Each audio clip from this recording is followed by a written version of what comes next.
Shalom, je vous salue tous.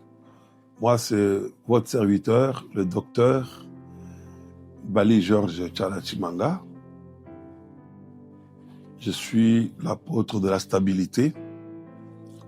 Je viens vous inviter à nous suivre tout à l'heure dans une bonne émission. L'émission qui s'appelle Mots du Seigneur. Votre émission que je vous recommande absolument. Et dans un bon thème, les bons combats. Est-ce que existe-t-il les bons combats? Avec quelle attitude doit-on aborder les combats? L'attitude négative ou positive? Est-ce que le combat peut-il être bon? Mais moi, je vous apporte ce thème-là, le bon combat. Le bon combat existe bel et bien. Pourquoi le bon combat et comment le faire? Et pour quel avantage? C'est de cela que nous allons parler. C'est vraiment intéressant. Je vous recommande de ne pas rater cette émission. Merci beaucoup.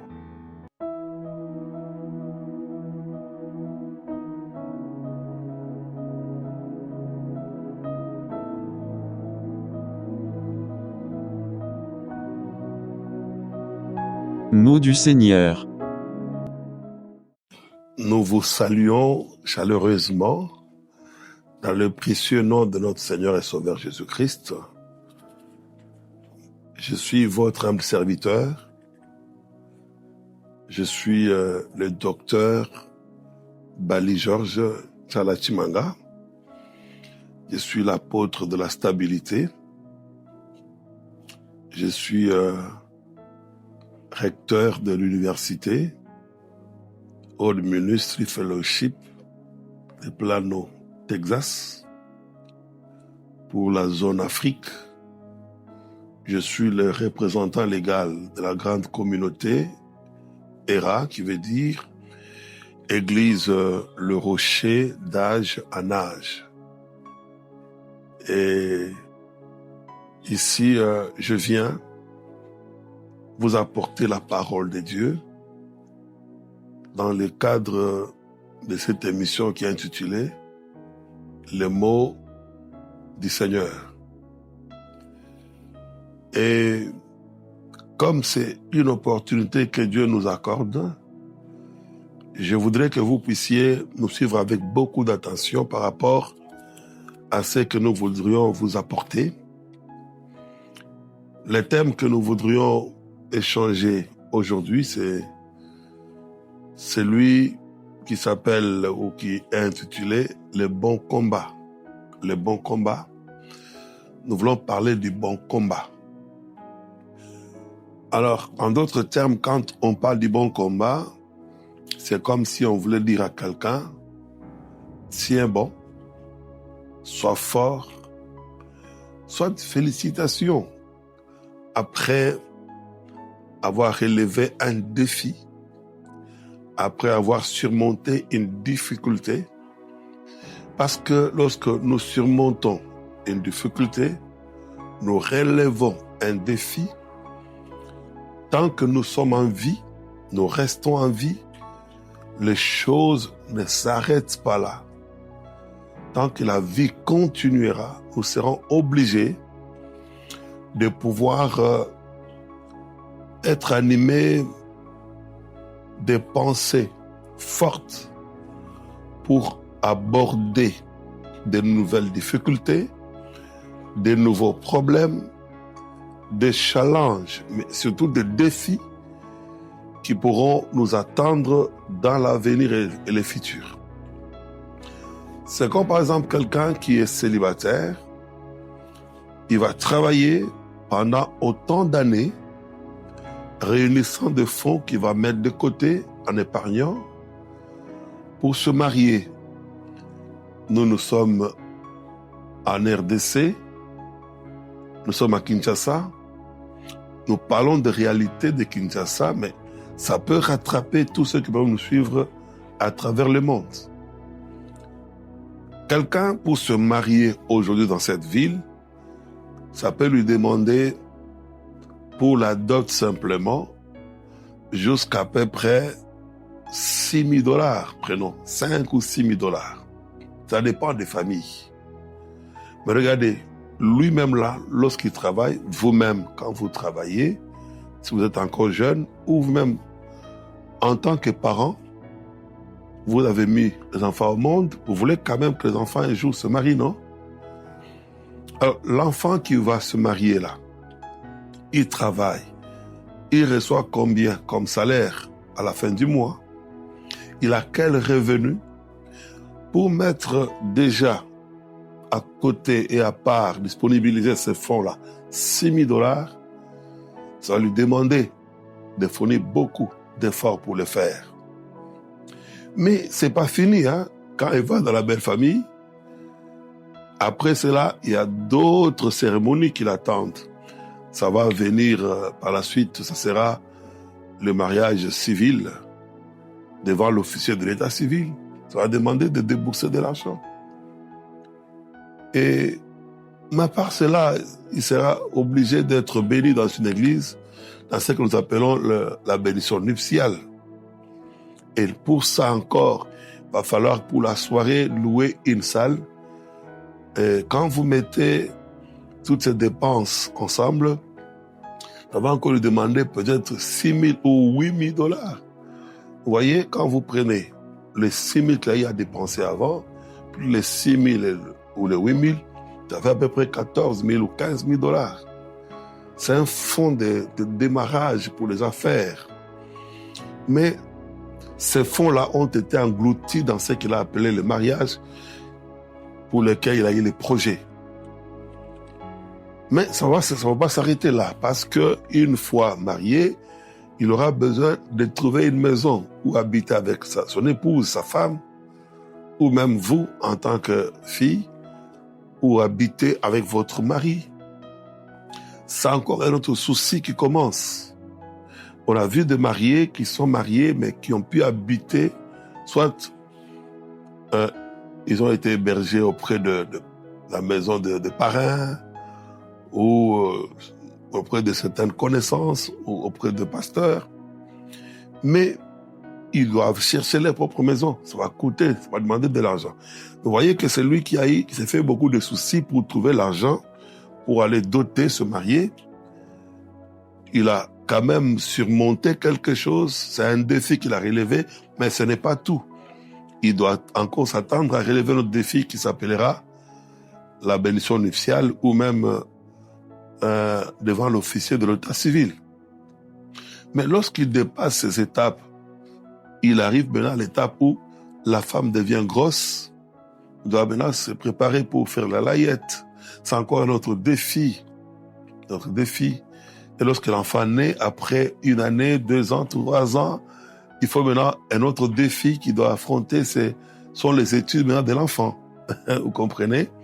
Voilà pourquoi nous venons avec un message qui va vous aider.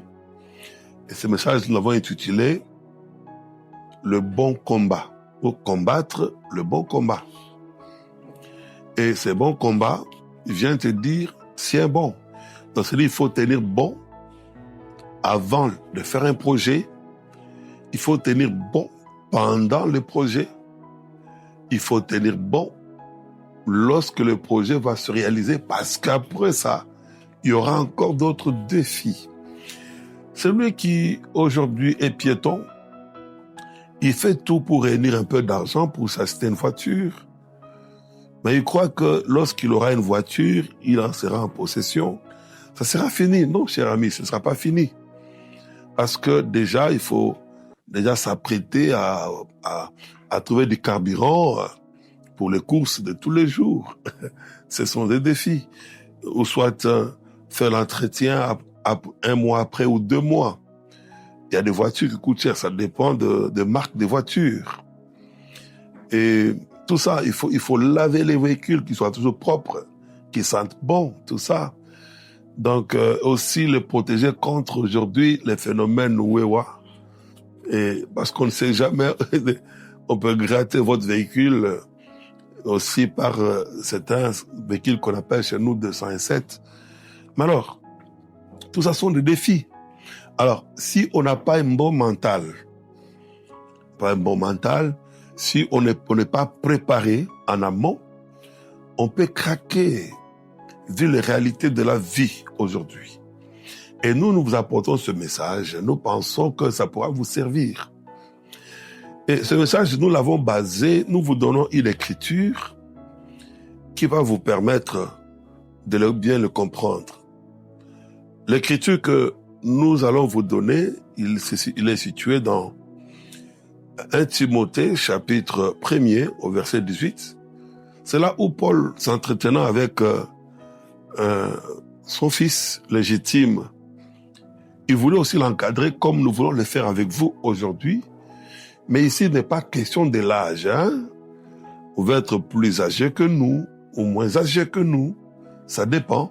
Mais ce qui est important, c'est le message que nous vous apportons. Il peut vous accompagner tout le long de votre vie si vous vous en appropriez et si vous en tenez tellement compte. Il dit à Timothée qu'il y a eu des prophéties qui ont été données précédemment. Et à propos de cette prophétie qui avait été donnée, le Seigneur te demandait de faire attention, de combattre les bons combats. D'après les prophéties, il fallait combattre les bons combats. Les bons combats dont nous parlons, c'est pas dans le sens où aujourd'hui, dans l'espace chrétien, les gens sont dedans, en train de combattre, c'est pas moi contre quoi. Donc ça c'est notre un autre combat. Nous voulons vous présenter. Il dit, c'est que tu combattes les bons combats de la foi. Alors, si tu veux continuer à vaincre, lorsque tu seras devant une difficulté, un problème, un défi à relever, il faut nécessairement suivre avec beaucoup d'attention ce que je dis. C'est-à-dire, tu dois être quelqu'un qui est doté de la foi.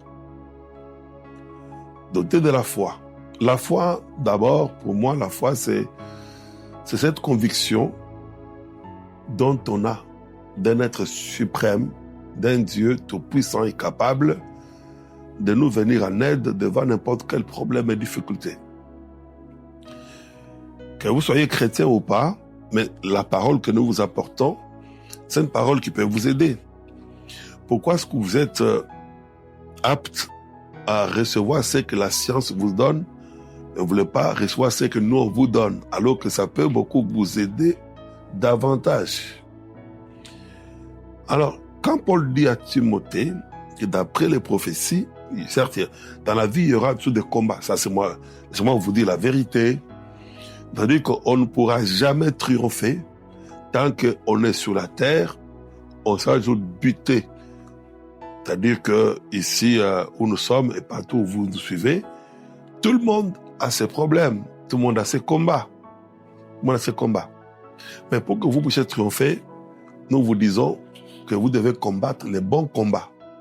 C'est comme pour vous dire, vous devez tenir bon, en vous basant bien sûr sur la foi que vous devez poser sur le Seigneur Jésus-Christ.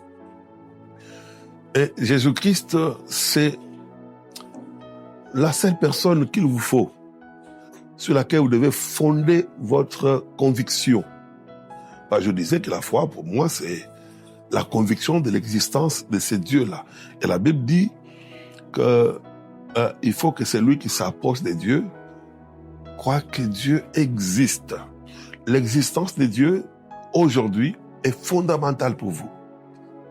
Pas dans le sens péjoratif, pas dans le sens que vous pensez, vous là, mais de dire que si moi j'existe, c'est qu'il y a quelqu'un qui a existé avant moi et cette personne ne peut pas être comme moi. Mais c'est un être suprême. Et cet être suprême-là, c'est lui que nous appelons Dieu. Tout dépend de croyances, dans n'importe quel pays où se situe l'humanité. Mais au moins, croyez quand même à un être supérieur. Mais nous l'appelons Jésus-Christ. Alors, si vous placez votre confiance sur Jésus-Christ, ça sera déjà un bon départ. un bon départ. Pourquoi? Parce qu'en réalité, Dieu m'a fait comprendre que le diable n'a que faire, n'est-ce pas, de notre mariage, de notre travail au quotidien.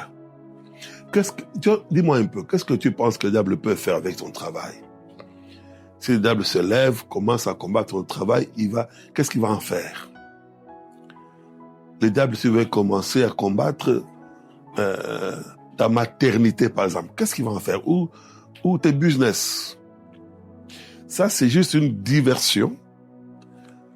Le diable ne combat pas ces choses. C'est que le diable combat, il combat exactement ta foi, ta confiance en Dieu, à cet être suprême et supérieur. Il veut que tu puisses te désengager à lui faire confiance.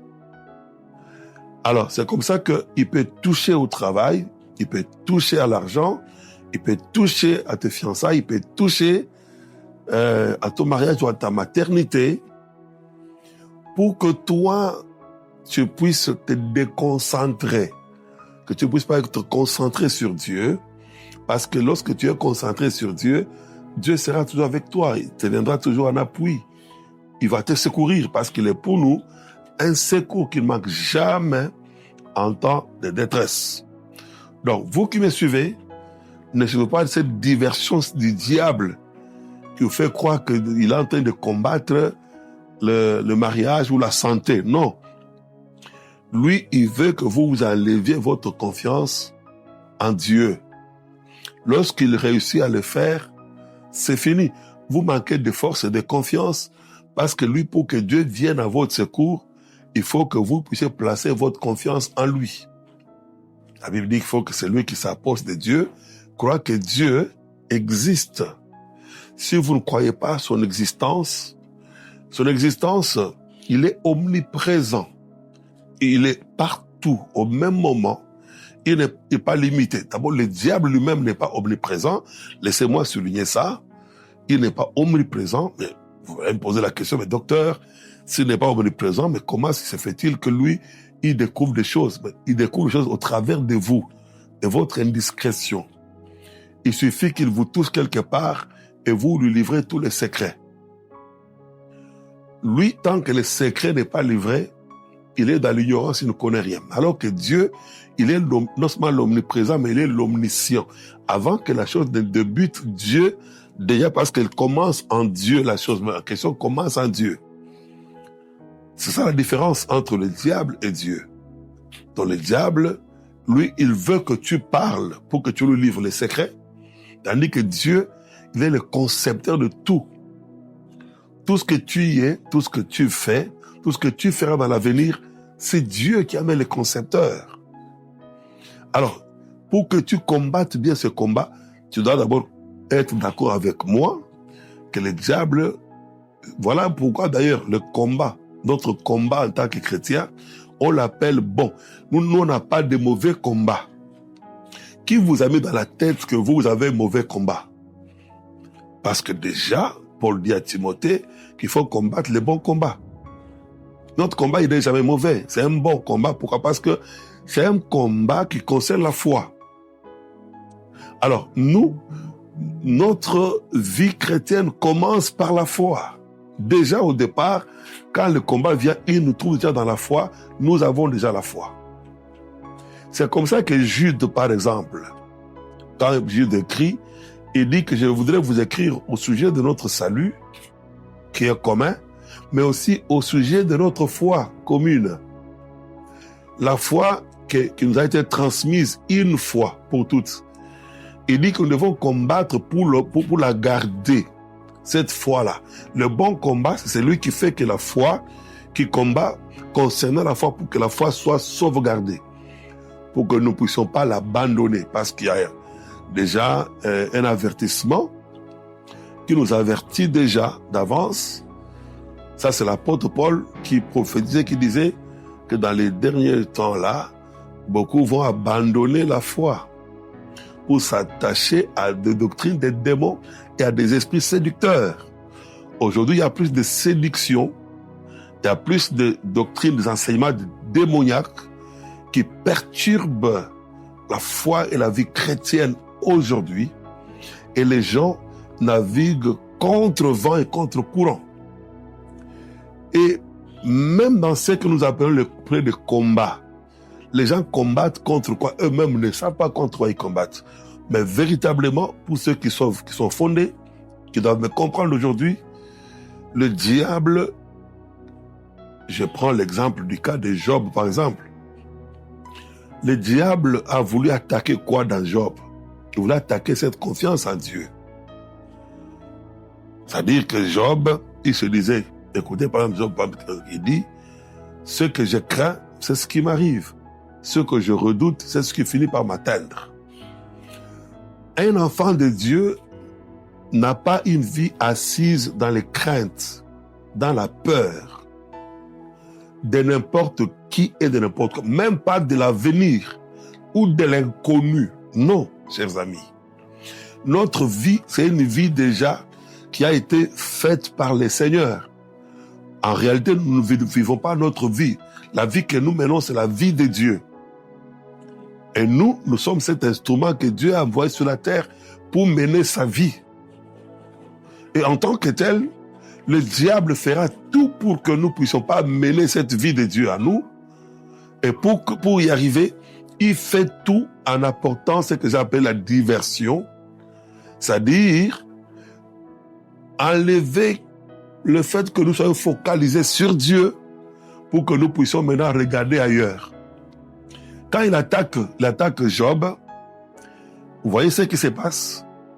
Les enfants sont morts, les Sabéens sont venus, le feu de l'Orient est arrivé, toute la richesse. Donc Job devient non seulement pauvre en un jour, mais Job va perdre tous les enfants qu'il avait. Mais comme cela ne suffisait pas, la maladie va attaquer son corps, les ulcères partout sur son corps. Alors, nous allons apprendre cela de sa femme. La femme, voilà, instigée par le diable, parce que le diable utilisera n'importe qui autour de nous, pour créer la diversion. La femme de Job va dire à Job, mais jusqu'à ce point, pourquoi restes-tu ferme? C'est-à-dire, pourquoi gardes-tu la foi? Maudit Dieu et meurt. Mais ça, Job ne l'a pas fait. Il a gardé sa confiance en Dieu. C'est comme ça que plus tard, nous le voyons être restauré par Dieu. Tu n'as pas vu Job faire des prières de combat, comme c'est le cas aujourd'hui. Des combats terribles. Et tout le monde a été entraîné dans ça. Le plus grand problème aujourd'hui, c'est de combattre par rapport à ta foi d'abord. Tu crois en qui et sur qui ta foi est-elle fondée? Bats-toi, fais tous les efforts pour que tu aies la conviction de l'existence de Dieu et que tu puisses marcher selon la parole. La Bible dit, d'après Romains, chapitre 10, verset 17, la foi vient de ce que l'on entend, et ce qu'on entend vient de la parole de Christ. Il n'y a pas de foi sans parole. C'est-à-dire que la foi est produite par la parole, mais la parole qui produit la foi doit nous accompagner. Notre foi, nous devons la placer sur cette parole-là de Dieu. Tout ce que Dieu a dit est vrai. Et nous devons marcher avec ça. Le problème, c'est que la plupart des gens, ils n'ont pas la parole de Dieu et ils ne marchent pas selon la parole que Dieu a déjà mis en place. Vous voyez, le diable s'introduit au jardin d'Éden, par exemple. La parole était déjà sortie. Vous ne mangerez pas tous les fruits. Non. Seulement au sujet du fruit de la connaissance du bien et du mal. Un ordre a été donné. C'était la parole que Dieu avait libérée. Vous n'en mangerez pas.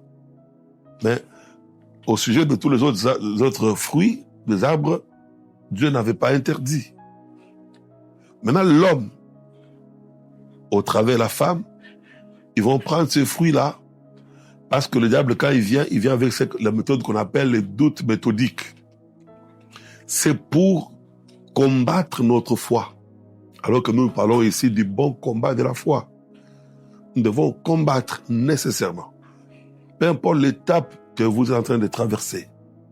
Même si les choses semblent compliquées, difficiles. Cher ami, je te dis que si tu gardes ta foi, tu vaincras. Il est écrit dans 1 Jean, chapitre 5, au verset 4e, que ce qui triomphe du monde, c'est notre foi. Rien du tout. D'ailleurs, je n'ai jamais compris pourquoi les gens pensaient que la prière était une arme. Quand vous lisez dans Ephésiens chapitre 6, à partir du verset 10 en descendant, on a cité les armes spirituelles, mais on n'a jamais cité la prière. La prière vient en dernier. On dit, faites toutes sortes de prières par l'esprit. Mais on n'a pas cité la prière parmi les armes spirituelles. Donc, la prière vient seulement accompagner les armes spirituelles. Si on n'en a pas, on ne peut pas vaincre. Mais les armes spirituelles en question qu'on a citées, ce ne sont pas des armes physiques, elles sont spirituelles.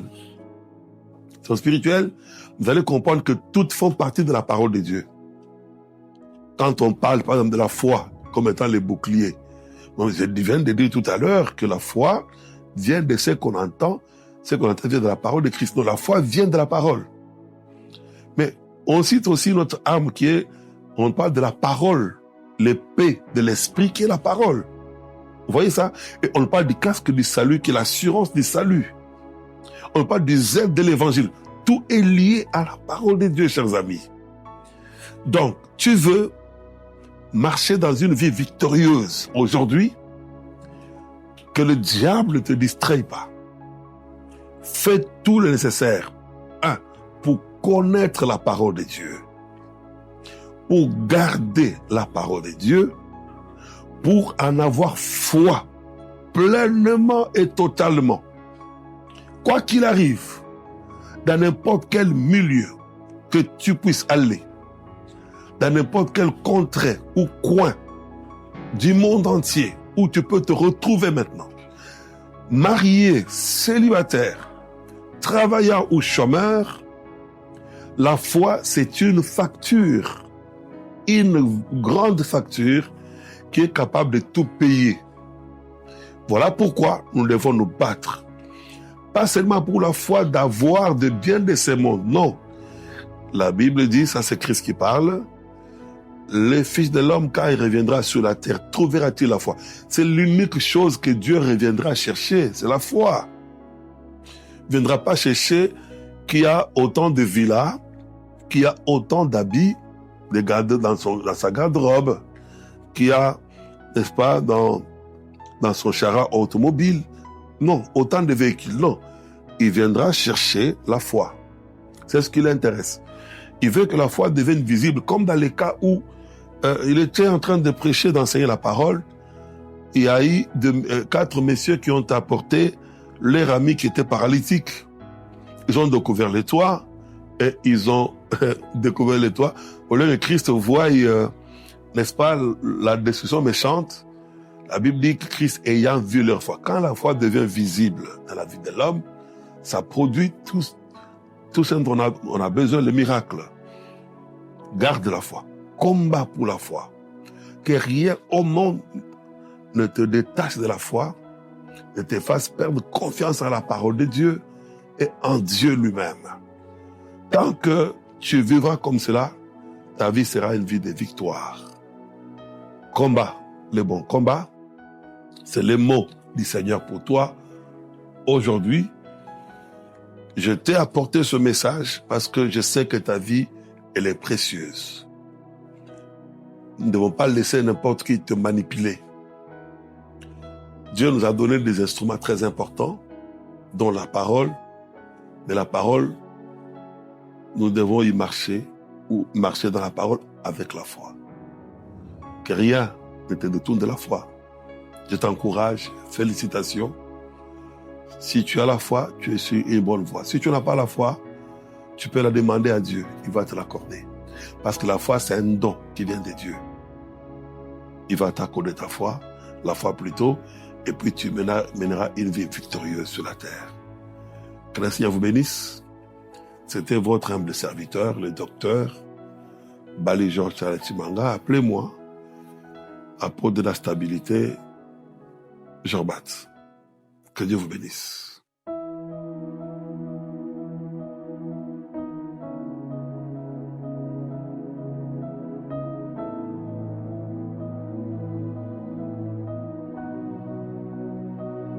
Mot du Seigneur.